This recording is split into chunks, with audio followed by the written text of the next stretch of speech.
Hello everyone and welcome back to the video. In today's video, we're going to be talking about Genesis Black. The LCQ for Watch the Throne. This event is going to be a B tier, and our top 16 seeds are going to be Kirash, Lucky, Loaf, and MFA in 13th. Cosmos, Show, Yuno, and Larry Lurk in 9th. In 7th, you're going to have Luis and Wrath. 5th is Apollo Kage and Tarek. 4th is Lima. 3rd is Umeki. 2nd is Mudes, and now, this is not going to be your normal tournament prediction video because I really only care who's going to win this tournament, because whoever wins gets into Watch the Throne, as not a single player here has qualified yet. So we're not going to be talking about too many underdog runs or potential upsets that could happen. We're really only going to be focused on players that I think can win the entire event. So if I don't talk about your favorite player, then just leave a comment down below and I'll be sure to tell you what their bracket looks like and their chances of maybe getting into the top 8. But our main focus is going to be on people that I think can take the whole thing. Now, the big four for this tournament is going to be Zamba, Lima, Mudes, and Umeki. Shocker, they're the top 4 seeds. But looking at Zamba's head-to-heads versus these players, he's got a 3-0 record on Mudes, but these two sets don't really matter. He did win a recent encounter at Invitational, though, so that's pretty important. We'll get back to Lima, and then he has an 0-1 record versus Umeki. Game 5 at Port Priority, and I'm not trying to make Johns for NA, but I don't think Zamba was playing super well at Port Priority, and Umeki was playing out of his mind. Like, you can't take any of those wins away from him, but if Umeki and Zamba were to rematch, I would favor Zamba to win that one. And talking about Zamba Lima, this one is a little bit tricky because you do have Zamba with a 2-0 record, but they haven't played in a year, over a year now. And also, this matchup is so bad for Rob. It is a really big struggle matchup, and there are examples of Rob players coming out on top, like you have Anathema beating Geist at Rising Grind, for example. But if Lima and Zamba were to play, even with the head-to-head, I would favor Lima to come out on top. And unless Lima gets upset, Zamba and Lima are projected to play, so presumably Zamba's going to have to beat Lima at least once this tournament. And again, I said if Lima doesn't get upset. I think that's a possibility. We'll get back to that in just a second. But I want to look at some of the other head-to-heads first. You're going to have Umeki with a 1-0 record versus Budes. They've only played one time at Port Priority. And again, went Game 5. This one is a coin toss. It's a ditto, and both of these players are phenomenal, really tough to predict. And I think Umeki can lose both of these sets and win both of these sets. And I know that's not really a statement of anything, but it's hard to predict. What can I say? They've only played once, and both sets were incredibly close. So I think out of the top 4, Umeki is definitely the biggest wild card. And then finally, you're going to have Lima. We've already talked about the Zamba head-to-head, and you have this head-to-head versus Mudes 10-16. You do have Mudes coming out a majority of the time, but they haven't played in 7 months. So this is another tricky one to predict. I would expect Mudes to win it because most of the time he's winning it, but most of the time doesn't mean every time.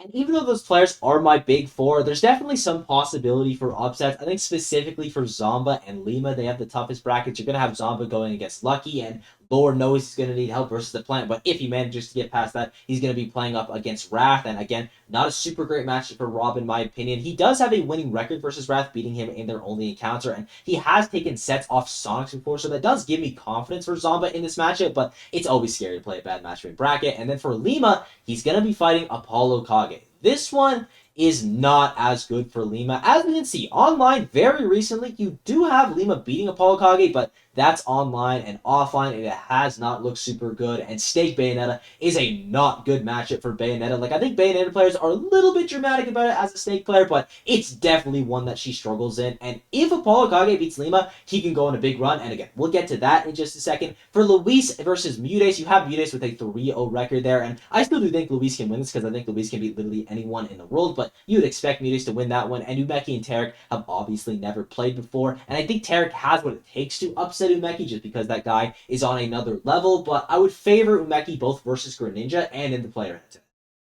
So let's talk about some players that I think can win this thing that are outside of the big 4. And the first one is going to be our 5th seed, Apollo Kage. I know we're just going by seeding, but what can I say? This event was seeded well. That's probably why it took so long. And his first opponent is actually going to be fairly scary in Larry Lurk. You know Larry Lurk is good versus Snake because he has that brawl experience, as well as Falco being a character that can definitely abuse Snake if you know what you're doing. It's not an unwinnable matchup for Snake. It's probably an even matchup realistically, but it's a bit of a scary job. But saying that he does get past Larry Lurk, you'd have an opponent versus likely Lima, and we've already talked about that head-to-head. He's very good in Apollo Kage's favor, and the matchup is also very good for Apollo Kage. And then he's likely going to get Zamba or Wrath. And again, coin box results, it's online, but Apollo Kage beat Sonics in the coin box. And I know it's online, but he beat Sonic. So I would have confidence that he's able to beat Wrath. And the last time he played Zamba, the last 2 times, in fact, he ended up winning that. And to be fair, he had an 0-5 record beforehand, but the last 2 encounters looking pretty good for him, and Zamba in the past has struggled versus Snake against a multitude of players, so I think that's an upset that he can make, and that he would be in the winners finals versus likely Mutes or Umeki, and that's where it does get a little bit more tricky. He does have a 1-3 record versus Umeki, but he has taken a set recently at SmashCon, and the other two sets went to Game 5, so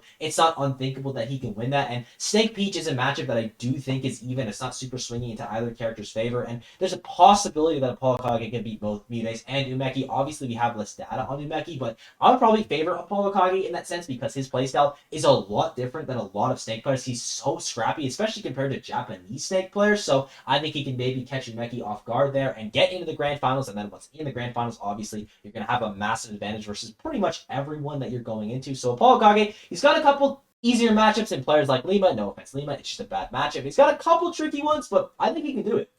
Editing proof block here. So when I was talking about how Apollo Kage beat Sonics at Coinbox, he also lost to Wrath at Coinbox, but it's online. Who cares? It's online. It doesn't matter.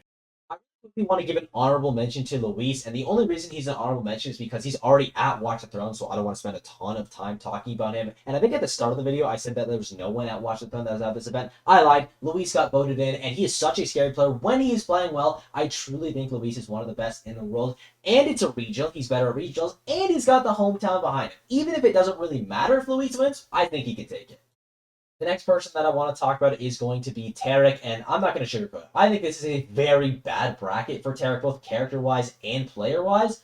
But also, the way that he's been playing these past couple months, I'd be kind of stupid to not even mention him. And his first opponent that he's supposed to lose to is Umeki, and Greninja Peach is a probably even matchup, maybe slight Peach favor. This one's just kind of Umeki being a really good player that's going to be hard for Tarek to overcome, but I do think that he can do so, and if he beats Umeki, he's likely going to get Mutes, and he is 0-2 versus Mutes, extremely competitive set at SmashCon. He definitely could have won that, almost made the clutch. Rise and Grind, not so much. That was a pretty big blowout in Mutes' favor, so I'm very curious to see how Tarek is going to adapt to that, and presumably, if he's able to beat Umeki, he's going to be much more practiced in the matchup, so maybe he does have a better chance versus Mutes, but based off their last set of Rising Grand, I cannot bet on Tarek here, but let's say he does end up getting past Mutes, he would likely go against Lima or Zomba, and Greninja Rob is actually not a bad matchup. Zomba just a top 10 player in the world, which is kind of scary, and Greninja Bayonetta, I think, is a really bad matchup for Greninja. Bayo just kind of does everything that Greninja does, but better. So it's a tough bracket for Tarek. Does that mean that he can't win? No, this guy's crazy.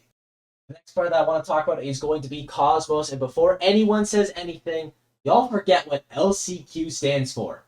Let Cosmos qualify, because he gets in at every single LCQ, and that is the only thing I'm basing this off of. He hasn't been performing super late. He doesn't have a bunch of super solid matchups in the top 8, aside from Zomba, which is actually a pretty good draw as the first seed for Cosmos, because historically he's done pretty well in that matchup, even though he did lose their last encounter. But I'm picking Cosmos because this is an LCQ. He's going to have the power up, and this is the time where Cosmos makes his great return. I just wanted to add on to the Cosmos segment a little bit more because he has to play Major right away. And we all know that Cosmos has been struggling a little bit in the past with some of these low tier characters. So I think this is a good test for him. If he can get past Major, he can get past the rest. Next person I want to highlight is going to be Wrath, and allegedly Sonics is going to be coaching him at this event, and that is the biggest advantage you could have maybe in the entire world. You have the best Sonic player in the world who has amazing head-to-heads versus a majority of these players telling you how to play against them. That is such a big advantage for Wrath, and also this guy is crazy good. Even if Sonics isn't at the tournament, I still think that Wrath has a chance to win this thing because 1, he's incredible, 2, he's playing Sonic, so this is a good bracket because Sonic always has a good bracket. And if you look at his matchup spread versus the top 4, he's only played against Mutes and Zomba. He did lose his only encounter versus Zomba, but it was 10 months ago and it ended up going game 5. And as I kind of already talked about earlier, I would still favor Zomba to take it just because he's a top 10 player in the world, but there's definitely a possibility Wrath makes that upset because it's not a super great matchup for Rob. Then you're going to have Mutes versus Wrath, and if this one happens, I would favor Wrath to win it, and I would also favor Wrath versus Umeki. Peach Sonic, again, it's just a struggle matchup. Whenever I say Sonic, it seems like the next thing I'm going to say is this character struggles in that matchup, but what can I say? Sonic is just a good character, and Wrath is one of the best to pilot him. I thank you all for watching. I hope you enjoyed. And in case you're curious on my exact order of who I think is most likely to win, I think Zomba's most likely to win, then Mudes, then Lima, then Umeki, then Apollo Kage, and then we just keep going down the list. And I know this video is a little bit different than most of our prediction videos, but I really was only concerned about that Watch the Throne spot. So if I left out your favorite player, got something wrong, or if you just want to say hi, leave a comment down below. The support has been absolutely unreal as of late. Be sure to sub. We're trying to hit 5K by the end of the year. And yeah, that's all I got to say. I'll see you all in the next one. Bye-bye.